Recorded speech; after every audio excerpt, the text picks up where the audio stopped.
শিক্ষার্থীবৃন্দ, আমরা এই পূর্ববর্তী ভিডিওর মধ্যে আমরা এই বিপরীত ম্যাট্রিক্স কীভাবে নির্ণয় করতে হয় সেটা শিখলাম।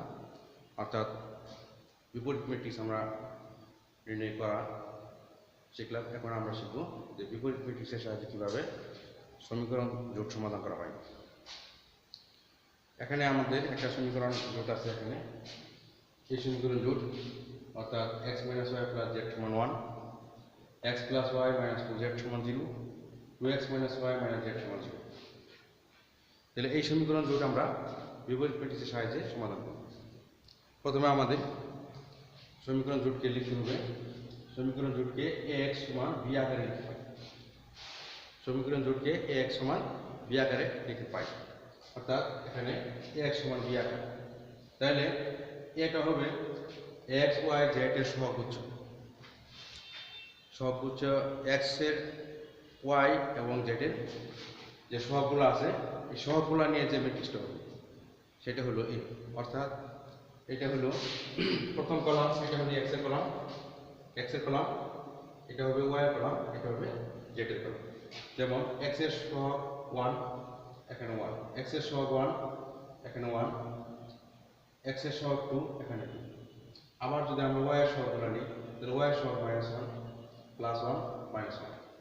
এখন যদি আমরা z এর সহগগুলো নিই, তাহলে z এর সহগ কি আছে? 1, -2, -1, 1, -2, -1। তাহলে এটা হলো এই ম্যাট্রিক্স। আবার x টা হলো x y z, অর্থাৎ এই ছোট হাতের x y z, এটা হলো x ম্যাট্রিক্স সমান b। b ম্যাট্রিক্সটা হবে এখানে যে ধ্রুবপদগুলো আছে 1 0 0, এই ধ্রুবপদগুলো নিয়ে যে ম্যাট্রিক্সটা হবে সেটা হবে b ম্যাট্রিক্স। তাহলে সমীকরণ জোটটাকে আমরা এইভাবে ax = b আকারে লিখতে পারি। তাহলে ax = b আকারে আমরা লিখে পেলাম এটা। অর্থাৎ এখানে যেখানে a সমান হলো x y সহগ, x y z এর সহগ যে ম্যাট্রিক্স, সেটা x হলো x y z আর b হলো ধ্রুবপদ 1 0 0।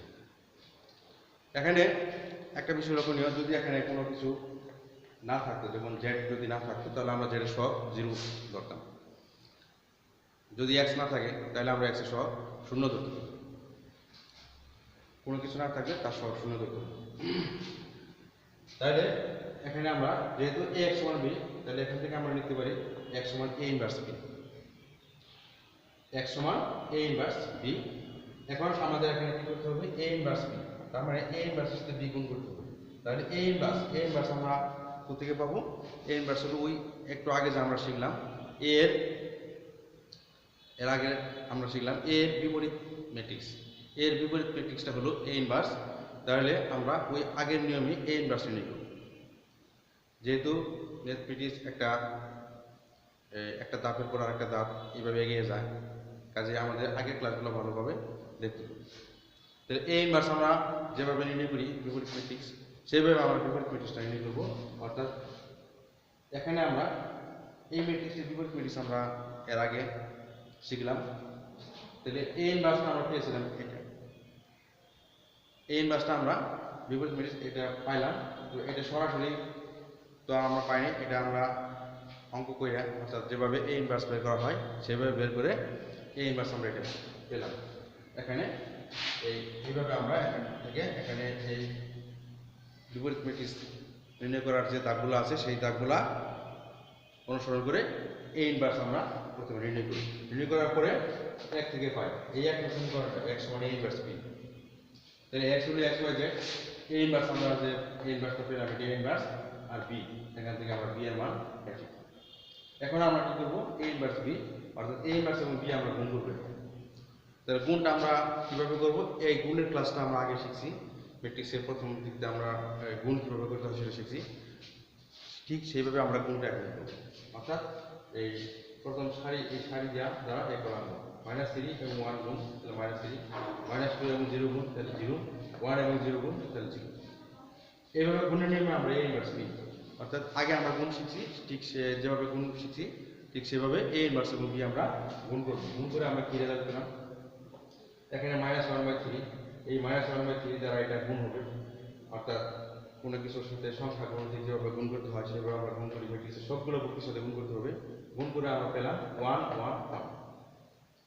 তাহলে আমরা কি পেলাম, বাম পাশে এক্স ওয়াই জেড আর ডান পাশে কি পেলাম 1 1 1, a ইনভার্স b গুণ করে পেলাম 1 1 1।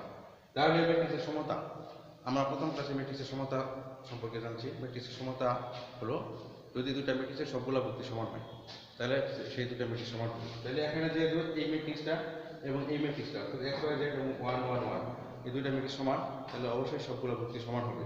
তার মানে x সমান 1, y সমান 1 এবং z সমান 1। তাহলে এইভাবে আমরা এক্স ওয়াই জেড এর মান নির্ণয় করব ম্যাট্রিক্সের, অর্থাৎ বিপরীত ম্যাট্রিক্সের সাহায্যে আমরা এইভাবে সমাধান করব। শিক্ষার্থীবৃন্দ, আশা করি অবশ্যই তোমরা বুঝতে পেরেছ। তোমরা নিজেরা যে কোনো ম্যাট্রিক্স লিখে এবং ওই সমীকরণ জোট লিখে বা বই থেকে যে কোনো একটা প্রশ্ন তোমার সমীকরণ জোট নিয়ে সেটা ম্যাট্রিক্সের সাহায্যে, বিপরীত ম্যাট্রিক্সের সাহায্যে এইভাবে সমাধান করে নিজেরা ট্রাই করবে। অবশ্যই ট্রাই করলে অবশ্যই পারবে। তাহলে আজকে এখানেই শেষ করছি। খুদা হাফেজ, সবাইকে ধন্যবাদ। আসসালামু আলাইকুম।